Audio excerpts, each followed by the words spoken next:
हरे कृष्णा। आप सभी को पाप मोचनी एकादशी की हार्दिक शुभकामनाएं। जैसे कि इसके नाम से ही स्पष्ट होता है, पाप मोचनी अर्थात पाप हरने वाली। भविष्योत्तर पुराण में महाराज युधिष्ठिर भगवान श्री कृष्ण से कहते हैं, हे केशव, चैत्र मास के कृष्ण पक्ष में आने वाली एकादशी का क्या नाम है? कृपया आप मुझे इसके बारे में बताएं।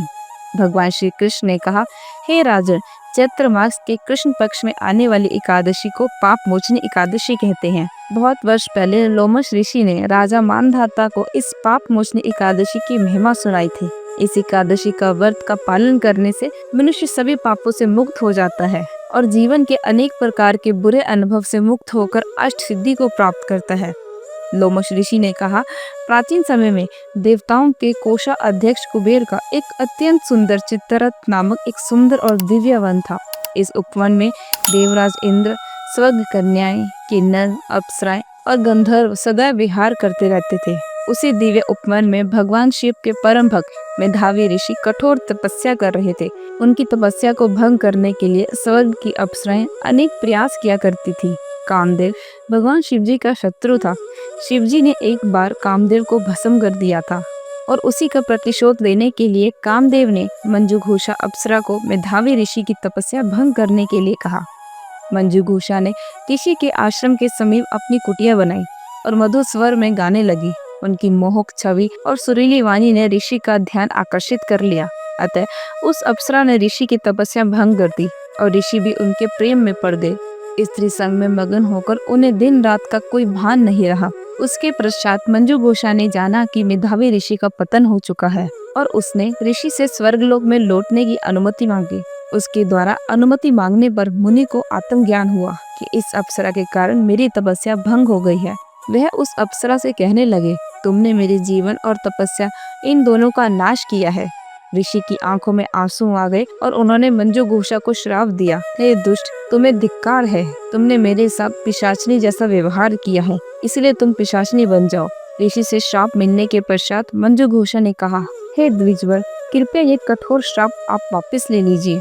आप बहुत समय हमारे साथ रहे हैं। हे स्वामी, कृपया दया कीजिए। इस पर मेधावी ऋषि कहने लगे, हे देवी, अब मैं क्या करूं?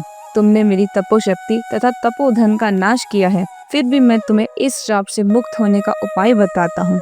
तब ऋषि ने उस अप्सरा से कहा, चैत्र मास के कृष्ण पक्ष में जो पाप मोचनी एकादशी आती है, उस दिन इस एकादशी व्रत का कठोर पालन करने से इस पिशाच योनि से तुम्हें मुक्ति मिल जाएगी। इतना कहकर मेधावी ऋषि जब अपने पिता च्यवन ऋषि के आश्रम लौटे तो उन्होंने अपने पिता को सारी बात बताई। अपने पतित पुत्र को देखकर च्यवन ऋषि को बहुत दुख हुआ। मेधावी ऋषि ने कहा, मैंने दुर्भाग्य से एक अप्सरा का संग करके बहुत बड़ा पाप किया है। कृपया करके इस पाप का योग्य प्रायश्चित बताएं। पश्चाताप पुत्र के शब्द सुनने के बाद च्यवन ऋषि ने कहा, चैत्र मास के कृष्ण पक्ष की पाप मोचनी एकादशी के व्रत से तुम पाप मुक्त हो जाओगे। उत्साह और कठोरता से मेधावी ऋषि ने उस व्रत का पालन किया, जिसके प्रभाव से वे सभी पापों से मुक्त हुए। मंजुघोषा को भी इस व्रत का पालन करने से अपने पूर्व रूप की प्राप्ति हुई, जिससे वह स्वर्ग लोक चली गई। लोमश ऋषि ने राजा मानधाता को पाप मोचनी एकादशी की महिमा सुनाने के बाद कहा, हे राजन, इस व्रत का पालन करने से व्यक्ति के सभी पाप नष्ट हो जाते हैं। परम भगवान श्री कृष्ण ने महाराज युधिष्ठिर से कहा, हे राजन, जो कोई पाप मोचनी एकादशी के बारे में पढ़ता या सुनता है, उसे वही पुण्य प्राप्त होता है जो उसे 1000 गायों का दान करने से मिलता है। पाप मोचनी एकादशी का व्रत करने से अनेक पापों जैसे भ्रूण हत्या, ब्रह्म हत्या, मद्यपान, परम स्त्री संग आदि का नाश होता है। इस प्रकार परम भगवान श्री कृष्ण ने महाराज युधिष्ठिर को पाप मोचनी एकादशी की अद्भुत महिमा बताते हुए उनकी जिज्ञासा को पूरी तरह संतुष्ट किया। आइए पाप मोचनी एकादशी के इस शुभ अवसर पर हम सभी अपने पापों से मुक्ति पाने और आध्यात्मिक उन्नति की ओर बढ़ने का संकल्प लें।